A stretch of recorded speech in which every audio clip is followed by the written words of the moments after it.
చాలా పెద్దది. The market in our town is very big. ఇది మా ఊరికి మధ్యలో ఉంది. This is in the middle of our town. చిన్న మార్కెట్లు అక్కడక్కడ ఉన్నాయి. There are small markets here and there. Here and there అంటే అక్కడక్కడ. బల్ల మీద అమ్మే కూరగాయల ధరల కంటే మార్కెట్లో చౌకగా దొరుకుతాయి.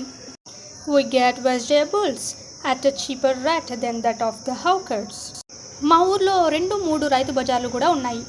There are 2 or 3 రైతు bazaars also in our town. పెద్ద మార్కెట్లో వంకాయలు, బెండకాయలు, సొరకాయలు ఎక్కువగా ఉన్నాయి. In the big market there are lot of brinjals, lettuce, fingers and bottle gourds. తక్కువ ఖరీదుకి సొరకాయలు దొరుకుతాయి. We can have bottle gourds at a cheaper rate. ధరలు ఆకాశాన్ని అంటుతున్నాయి. Prices are soaring into the sky. Soaring into the sky అంటే ఆకాశాన్ని అంటుతున్నాయి అని అర్థం. మార్కెట్కి కూరగాయలు ఎక్కడి నుంచి వస్తాయి? Where from the vegetables reach the market. కొంతమంది వారానికి ఒకసారి మార్కెట్కి వెళ్తారు. Some people go the market once in a week. కొంతమంది రోజు మార్కెట్కి వెళ్తారు. Some people go to the market every day. Thanks for watching the video. If you like the video, please subscribe, like and share the video. Thank you to one and all.